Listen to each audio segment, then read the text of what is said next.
ามเขาของหมอย่างบ่พอได้คันบ่ไปหาหมอเมื่อคืนเนี่ยตายเลย ย่างบ่ได้เลยวะโดย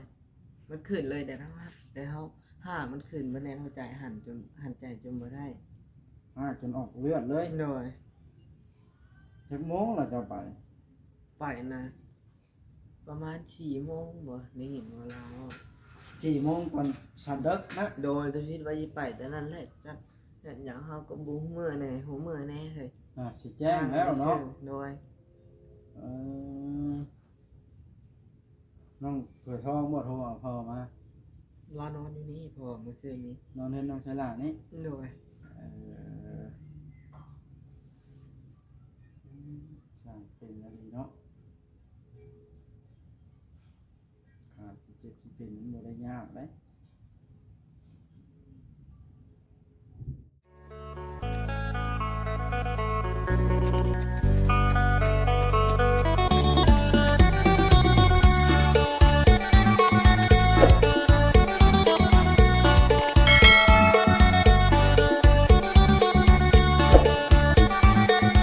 พี่น้องเนาะเปิดภาพขึ้นก็ได้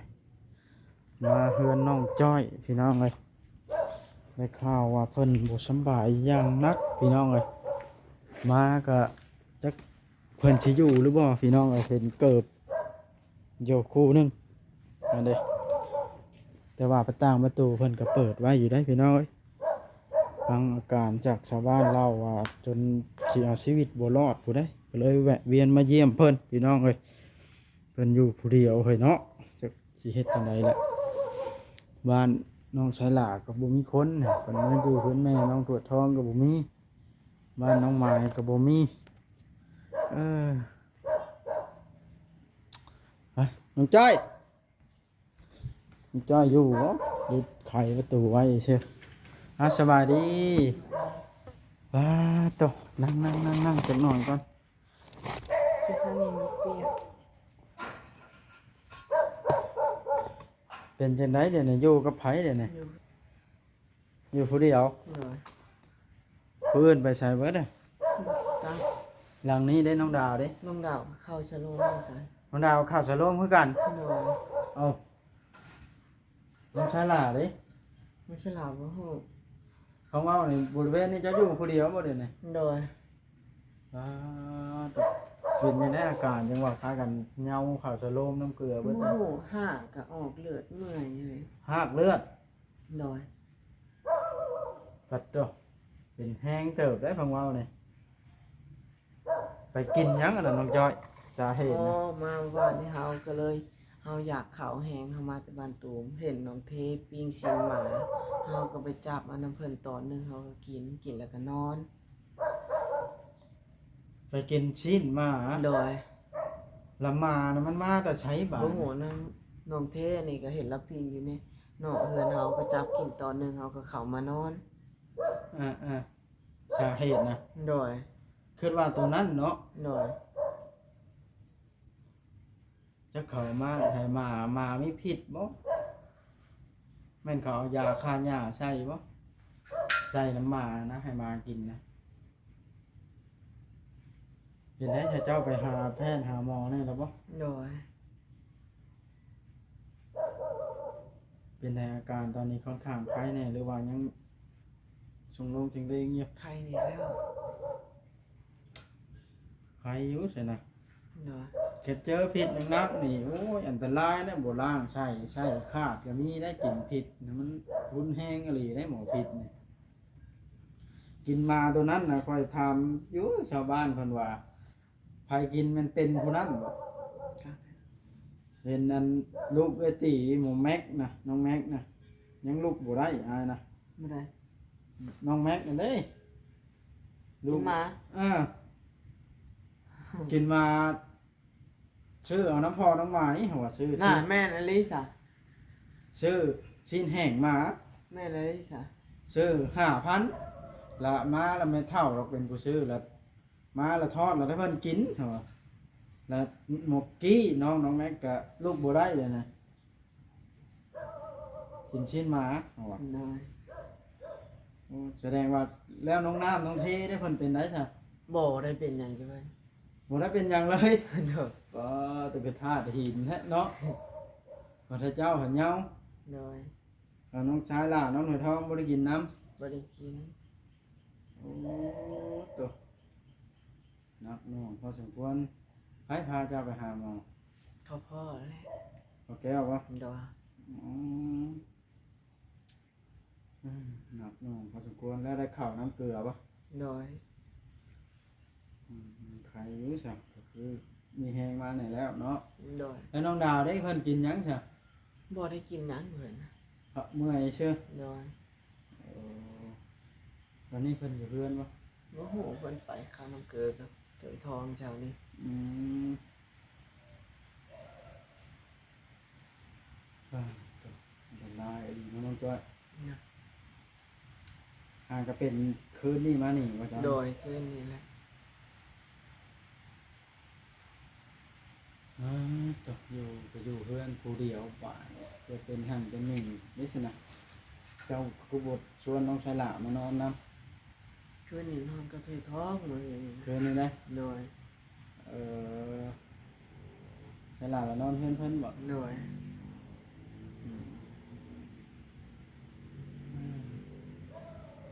น้องดาวได้นอนอยู่ท้ายเพื่อน ผู้เดียว คนนั้นได้เพื่อนคนละหลังคนละหลังนอนใส่กันเนาะ โดย เป็นหันเป็นหนึ่งเพื่อเป็นแห้งเอื้อนกันก็บ่ได้ยินคนก็มาอีกแล้วนี่โอ้ยแล้วเจ้ากินข้าวแล้วบ่มันนี่ อืม ยังบ่ได้กินเลย โดย ยังเจ็บท้องหรือว่าตอนแรกกับน้องจ้อยกินข้าวที่ไทยตื่นมาคำมาแต่ละมื้อ มึงเธอกินอยู่พูนมึงเธอเข้าก็ออกมา เออไม่ว่าก็ง่ายๆให้กินน้ำลุงแก้วเนาะ โดย อืมแล้วเฮ็ดให้ใส่นาเดิเจ้าเฮ็ดน้ำกันบ่กับลุงแก้ว โดย เดือดถ่ายคันนั้นแล้วเนาะ โดย เป็นไงยาดำแล้วบ่เดี๋ยวนี้ มือวันคานดำอีกต้องพอว่า เอาช่วงหนึ่งอะคือว่าดำแล้ว โดยตื่นวินไว้สิพากันมาเทพื้น เจอเพื่อนเพื่อนหายอีกแล้ว บ่เทพื้นเนี่ยในห้องงานน้ำนะ โอ้ที่ว่าอันเพิ่นกำลังตั้งไว้นะบ่ โดย เพิ่นไปหับเหมางานนะฮะ โดยเทพื้นแล้วสิออกไปดำหน้าวะ แล้วเจ้าอาการหนักบ่นะ โดย ไปฮุบกันไปห้องหมอ โดย อืมไปตอนกลางคืนเลยบ่ โดย ป่าต่อสร้างเป็นให้น้องจ้อยนะมันแนวกินมาระมัดระวังนั่นป่านะวัดเขาวัดคือบ่เป็นหยังเนาะ โดย น้องเทก็บ่ได้เป็นหยังน้องน้ำบ่ได้เป็นหยังพอน้องมายนะคอยไปหามาแล้วอะนะ โดย ไปพัดนอนบ่ลุกคอยละบ่ทาย โดย ถามยังบ่ปากแม่อยู่ในเตียงนะตายว่าแบบนี้ปุ๊บคอยก็ได้ กินหมาน่ะ3คนเมื่อคืนนะกับเบาวิน บ่าวิน โดย วินมาได้ใช้อีกแล้ว เบาวินเนี่ยหลานบ่ส่งนะก็เป็นคือกัน โอ้อยู่นาเก่งเพิ่น โดย ผู้นั้นก็อาการหนักคือกัน โดยเขาน้ำเกลือ2ถุงหมด บ่เป็นอาจารย์เท โดย โอ้ธาตุหินว่าหมู่อลิอันนี้เนาะผู้อื่นน่ะเกือบตายเบิดกันว่าใช้ยาพิษลงคูดินดอนใช่ครับการเทกินน้ำกันก็บ่ได้เป็นเพียงเนาะ โดย เป็นน้ำธาตุเนาะ โดย โอ้กันว่าลงใช่ก็ได้ฮะ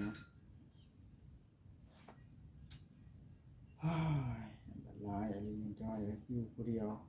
คันสมมุติเจ็บท้องนี่เจ้าสิเอิ้นไผนี่อยู่น้ำไผแล้วนี่โทรเอาบ่ โดย โอ้โทรหาลุงแก้วพุ่นแล้วเนาะอืมหนักหน่วงเด้อจ้าเนี่ยระมัดระวังนะกินมาเนี่ยแต่ว่าแนวอื่นเนี่ยบ่ได้กินบ่ บ่เนี่ยเฮามีแต่เฮากินชิ้นม้าเมื่อวานนี้ กินกับข้าวนะเนาะ โดยเฮามาแต่บ้านตูม อืมว่าต่อบัดสิเป็นเนาะแต่เก่าก็เคยกินอยู่หมาเนาะ บ่ได้กินโดนเลยได้เลย อืม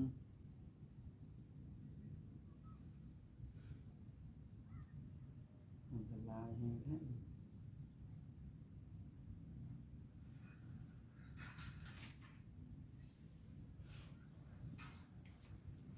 นาเจ้าซื้อใหม่ดำแล้วหรือบ่ ยัง ยังบ่ทันด หน่อย ำแต่ว่าปีนี้ได้เฮ็ดบ่ เห็นแล้ว เอาเฮ็ดนํกันเลยรวมกันเลยเนาะ หน่อย คือได้ข่าวว่าน้องเทก็มาเฮ็ดนํบ่ หน่อย โอ้เฮ็ดนํกันเบิดของเรานี่เนาะบ่ได้กินข้าวเจ้าก็เนาะ หน่อย เป็นได้จ้ะน้องจอยทางแม่ก็มาเยี่ยมอยู่ว่าของมื้อนี่ มาอยู่ เพิ่นฮู้แล้วบ่ว่าเจ้าเจ็บท้องนี่ หน่อยเพิ่นก็มา คืนนี้เด้ เพิ่นมาเช้านี้ เอ่ อยู่ห้องหมอเพิ่น เพิ่นมาเยี่ยมอยู่ห้องหมอเลย หน่อย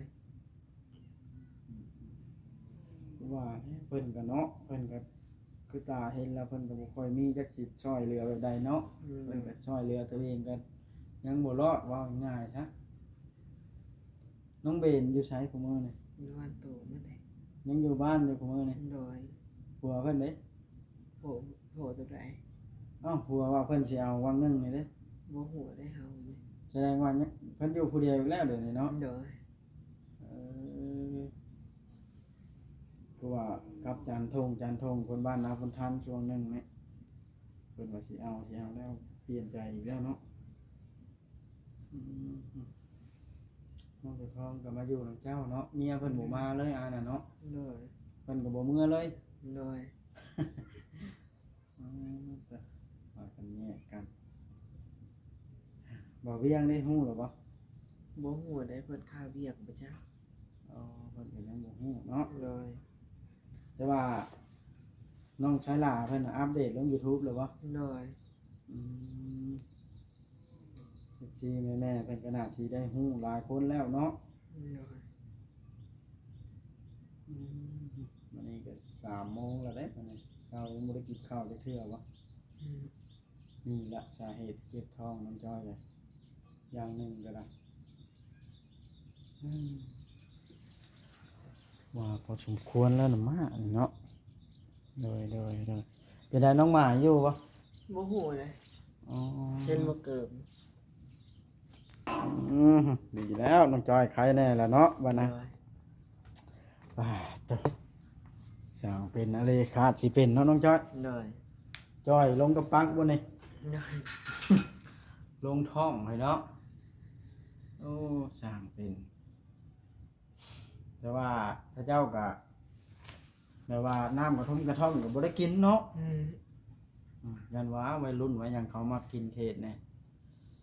ไปกินสิ้นมาเว้นแนวได้น้องจ้อยเอ้ยย่าเด้อบาดนี่คันย่าได้ หน่อย ได้ยินข่าวเขาแล้วแล่นเขามาเยี่ยมอีกดอกคอยก็บ่ได้เข้ามาแต่โดนแล้วเนาะทั้งนี้ข้อยก็คิดว่าโอ้น้องจ้อยก็ว่าจะได้ห้ามเข้าของหมอย่างบ่ พอ ได้ คันบ่ไปหาหมอเมื่อคืนเนี่ยตายเลย ย่างบ่ได้เลยว่า หน่อยมันขึ้นเลยเดี๋ยวเฮาห้ามันขึ้นบ่แน่นเฮาใจหันใจจนบ่ได้ หากจนออกเลือดเลย หน่อย จักโมงแล้วเจ้าไป ไปนะประมาณ4 โมงบ่ได้ยินว่าลาว 4 โมงตอนสันดึกนะ โดยตัวคิดว่าสิไปแต่นั้นแหละจักอย่างเฮาก็บ่ฮู้มื้อแน่ฮู้มื้อแน่เฮ้ย สิแจ้งแล้วเนาะ โดย เออน้องเผื่อท้องบ่โทรเอาพ่อมา รอนอนอยู่นี่พอเมื่อคืนนี้ นอนเห็นน้องชายหลานนี่ โดย เออสร้างเป็นอะไรเนาะขาดที่เจ็บที่เป็นมันบ่ได้ยากเด้ดีแล้วน้องจอยค่อนข้างจะใครกินกระมัดระวังเอาแล้วบาดนี้ยังอยู่ผู้เดียวอยู่บ่ได้เอาผู้สาวมานอนนำบ่ อืม แน่นอนเนินผู้เดียววัยรุ่นเมื่อนั้นก็เห็นน้องเทเอาผู้สาวมาเฮือนเรา จักเลย สาวบ้านนั้นน่ะ ไม่ใช่ น้องเทเอามาเฮือนเรานะ อ๋อบันปลาย เพิ่นสิเอาเมียบ่ จักเลย คือได้ยินนั่น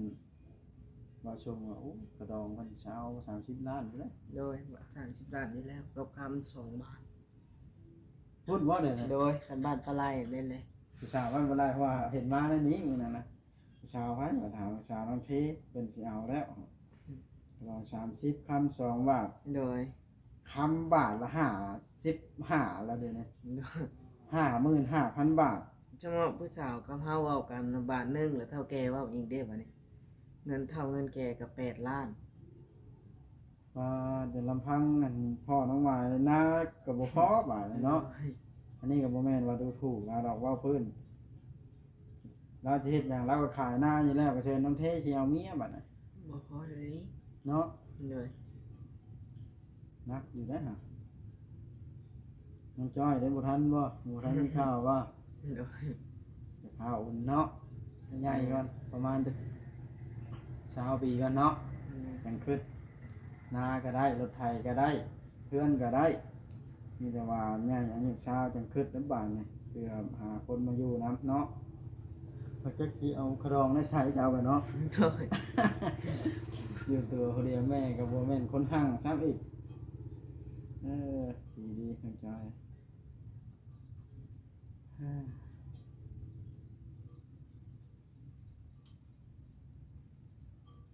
ฮะน้องจ้อยคำสั้นนะก็สิได้อันนั้นล่ะได้แวะเวียนเข้ามาเยี่ยมเบิ่งได้ยินข่าวให้เนาะไปก็ได้ตกใจเบิดว่าจนได้ห้ามขึ้นรถย่างบ่ได้แล้วย่างมันขี่รถเข้ามาเบิ่งบัดน่ะ โดย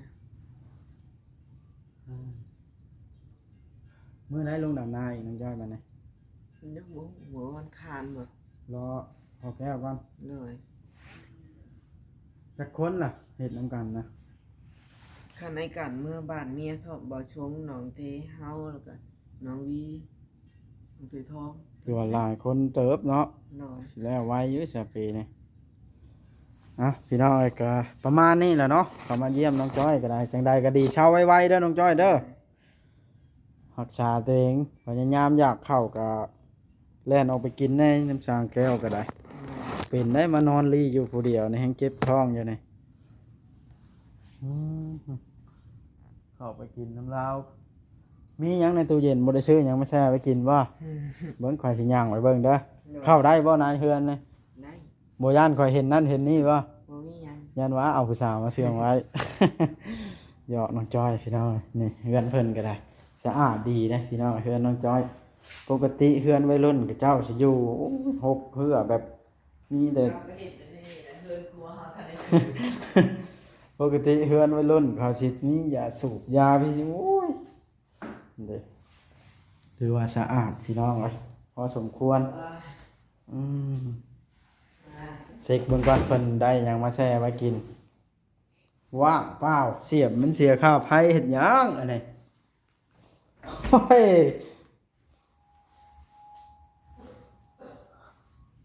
น้องจ้อยก็ได้พอดีเสียบไม่เสียค่าไผซื่อๆบ่ได้มีอาหารหยังห้องนอนเพิ่นก็ได้โอ้มีตู้เสื้อผ้าสะอาดดีคักหลายติดซิปตี้คัดข้างแน่เนาะระวังฝนตกเด้อพี่น้องมันต่างมันเปียกเบิดแล้วบ่ เฮาซักดิ อันนี้ได้ เด้อ พี่น้องเอ้ยก็เข้ามาเยี่ยมยามน้องจ้อยก็สิประมาณนี้แหละเนาะคลิปนี้ก็ได้โอ้ได้ข่าวว่าน้องเพิ่นอาการหนักก็เลยตกใจแล่นเข้ามาเบิ่งพี่น้องเอ้ยก็ถือว่าค่อนข้างหายห่วงแน่แล้วพี่น้องตามเบิ่งนี่เพิ่นก็หันย่างได้แล้วแต่ว่าเพิ่นก็ยังแบบว่าบ่แข็งแรงปานใดนะพี่น้องเอ้าเฮ็ดหยังอะน่ะตากฝนไว้บ่ฮะ ฝนบ่ฮู้เมื่อฝนตกเลย ลูกกู้บ่ทัน เด้อเปียได้หามันเลิศถึกเอาออกมาตา เออ ออกมาคืนนึงดอก ตากไว้ห้าวแล้ว มันแดดมันก็นั่นแล้วคนนี้คนเหงาสิไปถุยเมื่อฝนเนาะคนเจ็บท้องคนร่างกายอันนั้นนี่แหละเฮือนน้องไม้พี่น้องเอ้ยเอาโอเคพี่น้องจังใดก็ขอให้ทุกท่านอยู่ดีมีแห้งเด้อความเจ็บอย่าไรความไข่อย่ามีเดินทางไปใช้มาใช้ก็ขอให้ทุกท่านเดินทางปลอดภัยสุขกายสบายใจสำหรับคลิปนี้ขอกล่าวคำว่าสบายดีเด้อพี่น้องเด้อคลิปหน้าจะพบพ่อกันไหมเนาะสบายดีน้องจ้อย เด้อ